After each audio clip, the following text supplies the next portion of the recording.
भोपाल से प्रस्तुत हैं प्रादेशिक समाचार। नमस्कार, समाचारों के साथ मैं जितेंद्र रघुवंशी। पहले मुख्य समाचार। प्रधानमंत्री नरेंद्र मोदी ने कहा, सरकार डॉक्टरों की सुरक्षा के लिए प्रतिबद्ध। चिकित्सकों को सम्मानित करते हुए मुख्यमंत्री शिवराज सिंह चौहान ने बताया, कोरोना वायरस की तीसरी लहर से बचाव के लिए राज्य सरकार सतर्क। कृषि मंत्री नरेंद्र सिंह तोमर ने फसल बीमा जागरूकता अभियान की शुरुआत की और देश की ऐतिहासिक कर सुधार प्रणाली जीएसटी को हुए 4 वर्ष पूरे। अब समाचार विस्तार से। प्रधानमंत्री नरेंद्र मोदी ने कल राष्ट्रीय चिकित्सक दिवस पर डॉक्टरों को संबोधित करते हुए कहा कि देश में चिकित्सा के बुनियादी ढांचे को मजबूत करने के लिए 50,000 करोड़ रुपए की क्रेडिट गारंटी योजना शुरू की गई है। उन्होंने कहा कि बच्चों के लिए चिकित्सा बुनियादी ढांचा तैयार करने के लिए 22,000 करोड़ रुपए से अधिक की राशि आवंटित की गई है। कोविड-19 महामारी से निपटने में डॉक्टरों और चिकित्सा समुदाय की भूमिका की सराहना करते हुए श्री मोदी ने कहा, डॉक्टरों ने महामारी के दौरान कई लोगों की जान बचाई है। प्रधानमंत्री ने कहा कि सरकार डॉक्टरों की सुरक्षा के लिए प्रतिबद्ध है। उन्होंने कोविड-19 महामारी के दौरान जान गंवाने वाले डॉक्टरों को श्रद्धांजलि दी। मुख्यमंत्री शिवराज सिंह चौहान ने कहा है कि कोरोना वायरस की तीसरी लहर से बचाव के लिए राज्य सरकार सतर्क है। यूरोप के कुछ देशों में लॉकडाउन की स्थिति पुनः बन रही है। इसको देखते हुए हमें भी सतर्क रहने की आवश्यकता है। डॉक्टर्स डे पर भोपाल में आयोजित संवाद और सम्मान कार्यक्रम को संबोधित करते हुए उन्होंने बताया कि प्रदेश में प्रतिदिन बड़े पैमाने पर टेस्ट हो रहे हैं। अस्पतालों की क्षमता बढ़ाने, ऑक्सीजन उत्पादन, आवश्यक सामग्री, उपकरण व दवाइयों की आपूर्ति सुनिश्चित की जा रही है। डॉक्टरों, पैरामेडिकल स्टाफ का प्रशिक्षण भी जारी है। मुख्यमंत्री ने कहा है कि कोरोना के संकट काल में डॉक्टर साथियों द्वारा की गई त्याग, तपस्या, सेवा और समर्पण के परिणाम स्वरूप डॉक्टर्स के लिए जन जन में सम्मान और सुरक्षा का भाव विकसित हुआ है। श्री चौहान ने चिकित्सकों को सम्मानित भी किया। प्रदेश भर में कल विभिन्न कार्यक्रमों का आयोजन किया गया। भारतीय चिकित्सा संघ जिला खंडवा द्वारा रक्तदान शिविर का आयोजन किया गया। देवास में भी विभिन्न कार्यक्रम हुए। शिवपुरी में कल डॉक्टर्स डे के मौके पर चिकित्सकों का सम्मान किया गया।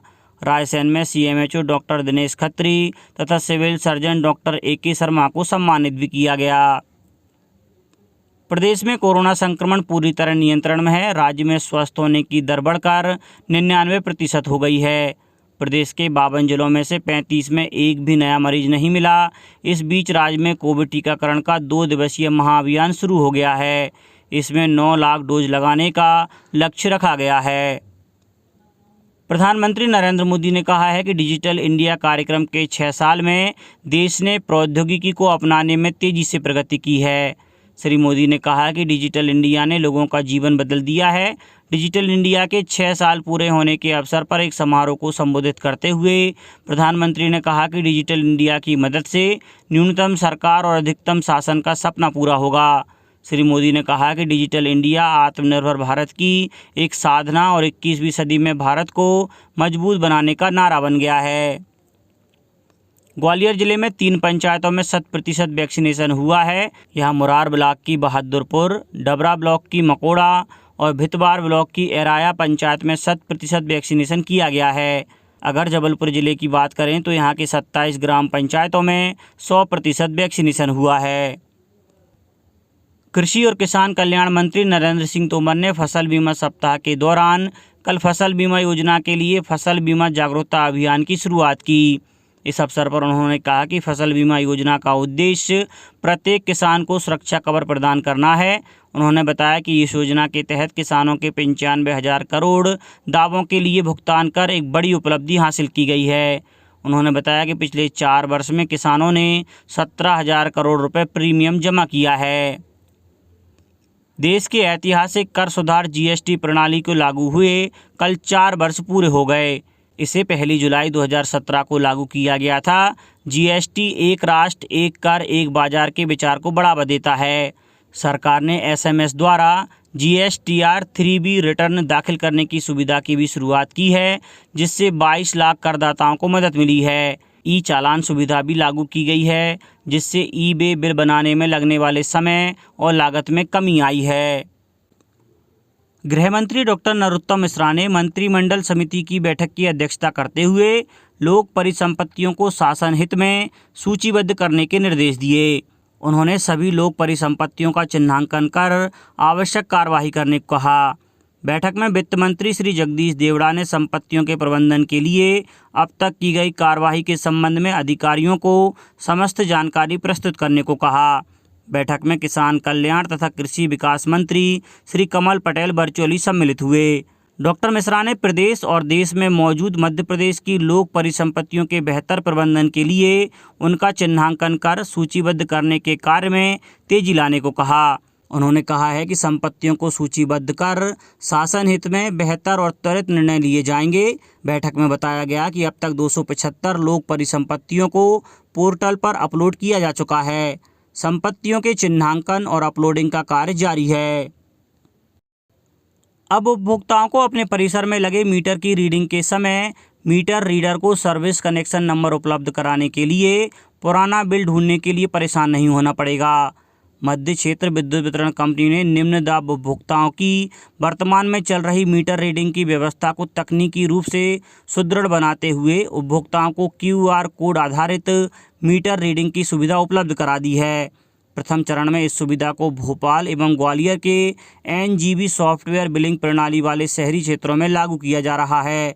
इस सुविधा के माध्यम से मीटर रीडर उपभोक्ता का सर्विस नंबर पूछे बगैर ही उपभोक्ता के परिसर के मीटर की सही रीडिंग अपने रिकॉर्ड में दर्ज कर सही देयक वास्तविक उपभोक्ता को उपलब्ध करा सकेगा।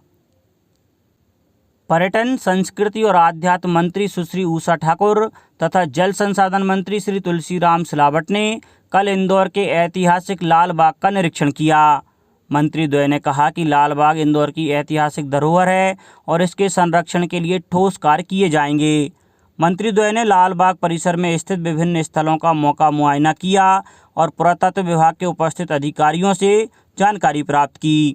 मंत्री सुश्री उषा ठाकुर ने कहा कि यह परिसर होलकर कालीन विरासत संजोए हुए है। यहाँ की पेंटिंग और अन्य साजो सामान में उस काल की कला और संस्कृति की झलक दिखती है।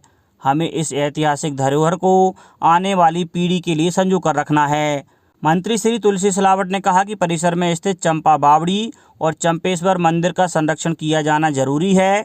परिसर में नगर निगम के भंगार को देखकर मंत्री द्वय ने अप्रसन्नता जताई और इसे हटाने के निर्देश दिए। समस्त परिसर का सीमांकन और सुरक्षा के लिए बाउंड्री वाल तत्काल निर्मित किए जाने की आवश्यकता पर जोर दिया गया। मंत्री श्री सिलावट ने कहा कि शीघ्र ही लाल बाग के संरक्षण में बनी कार्य योजना और अब तक हुए कार्यों की प्रगति के लिए संभागयुक्त इंदौर के समन्वय पर सभी संबंधित विभागों की बैठक रखी जाए। प्रदेश के नागरिकों को मिलावट रहित शुद्ध खाद्य सामग्री उपलब्ध कराने की दिशा में मिलावट से मुक्ति अभियान चलाया जा रहा है। इस कड़ी में MIS सिस्टम और हेल्प डेस्क को खाद्य प्रशासन विभाग द्वारा शुरू करना महत्वपूर्ण पहल है। लोक स्वास्थ्य एवं परिवार कल्याण मंत्री डॉक्टर प्रभुराम चौधरी ने खाद्य सुरक्षा एवं नियंत्रण, खाद्य एवं औषधि प्रशासन के ईदगाह हिल्स स्थित कार्यालय में MIS सिस्टम और हेल्प डेस्क का शुभारंभ करते हुए यह बात कही। स्वास्थ्य मंत्री डॉक्टर चौधरी ने कहा कि हेल्प डेस्क के माध्यम से एक ओर जहां विभागीय गतिविधियों, योजनाओं की जानकारी के संबंध में मार्गदर्शन प्राप्त किया जा सकेगा, वहीं दूसरी ओर आम नागरिक अपनी बात भी विभाग तक पहुंचा सकेगा। MIS सिस्टम के माध्यम से विभाग के कार्य में कसावट आएगी। जिलावार और अधिकारी वार कार्यों को सीधे पोर्टल पर प्रदर्शित किया जाएगा, जिससे विभागीय कार्यों की निगरानी, नियंत्रण और समीक्षा के माध्यम से विभागीय कार्यों में तेजी लाई जाएगी। मुख्यमंत्री शिवराज सिंह चौहान ने मंत्रियों को निर्देश दिए हैं कि अधिकारी कर्मचारियों के ट्रांसफर में पारदर्शिता बरतें और इसकी प्रक्रिया गाइडलाइन के मुताबिक होना चाहिए। उन्होंने कहा कि तबादलों में गड़बड़ी करने वालों पर भी पैनी नज़र बनाए रखें। मुख्यमंत्री का इशारा मंत्रियों के स्टाफ की तरफ था। मुख्यमंत्री इससे पहले भी कह चुके हैं कि मंत्रियों को अपने स्टाफ से सतर्क रहना चाहिए। इसके अलावा उन्होंने कहा कि सभी मंत्री महीने में कम से कम 2 बार अपने क्षेत्र का दौरा करें। अब कुछ समाचार संक्षेप में। केंद्रीय मंत्री नरेंद्र सिंह तोमर ने कल ग्वालियर में राजमाता विजयराजे सिंधिया कृषि विश्वविद्यालय के बालिका छात्रावास का उद्घाटन किया। राज्य शिक्षा केंद्र द्वारा सर्व शिक्षा अभियान के अंतर्गत संचालित योजनाओं के क्रियान्वयन की प्रगति की समीक्षा में सभी कंपोनेंट में छिंदवाड़ा जिले को प्रथम रैंक प्राप्त हुई है। शहडोल जिले की धनपुरी नगरपालिका 100% वैक्सीनेशन वाली प्रदेश की पहली नगरपालिका बन गई है। उधर गुना जिले की ग्राम पंचायत सानई में 98% टीकाकरण हो चुका है। नवीन एवं नवकरणीय ऊर्जा मंत्री हरदीप सिंह डंग ने खंडवा में और स्वास्थ्य मंत्री डॉक्टर प्रभुराम चौधरी ने रायसेन में नए जिला महिला थानों का शुभारंभ किया। धार में पुलिस अधीक्षक आदित्य प्रताप सिंह ने महिला थाने का लोकार्पण किया। मुख्यमंत्री शिवराज सिंह चौहान ने कल शहडोल के जमुई गांव में आयोजित 100% टीकाकरण कार्यक्रम को संबोधित करते हुए कहा कि जो काम जमुई वालों ने किया है वह प्रदेश के हर गांव को करना चाहिए। देवास जिले में युवा शक्ति कोरोना मुक्ति अभियान के अंतर्गत जागरूकता गतिविधियां आयोजित की जा रही हैं।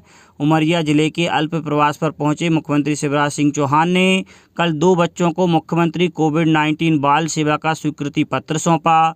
बैतूल में जनसंख्या स्थिरता माह का आयोजन 11 जुलाई से 11 अगस्त 2021 तक किया जाएगा। सतना जिले में टमस नदी पर बने पुल का लोकार्पण कल सांसद गणेश सिंह ने किया। पन्ना कलेक्टर ने अपने फर्जी ट्विटर और फेसबुक आईडी को ब्लॉक कराकर पुलिस को कार्रवाई करने के लिए पत्र लिखा है। और शिवपुरी में कोविड महामारी और वैक्सीनेशन महाअभियान में उत्कृष्ट कार्य करने वाली विभिन्न विभागों की महिला कर्मियों को कल कलेक्टर ने सम्मानित किया। अंत में मुख्य समाचार एक बार फिर। प्रधानमंत्री नरेंद्र मोदी ने कहा, सरकार डॉक्टरों की सुरक्षा के लिए प्रतिबद्ध। चिकित्सकों को सम्मानित करते हुए मुख्यमंत्री शिवराज सिंह चौहान ने बताया, कोरोना वायरस की तीसरी लहर से बचाव के लिए राज्य सरकार सतर्क। कृषि मंत्री नरेंद्र सिंह तोमर ने फसल बीमा जागरूकता अभियान की शुरुआत की। और देश की ऐतिहासिक कर सुधार प्रणाली जीएसटी को हुए 4 वर्ष पूरे। इस बुलेटिन में इतना ही। घर पर रहिए, सुरक्षित रहिए और सुनते रहिए प्रादेशिक समाचार। नमस्कार।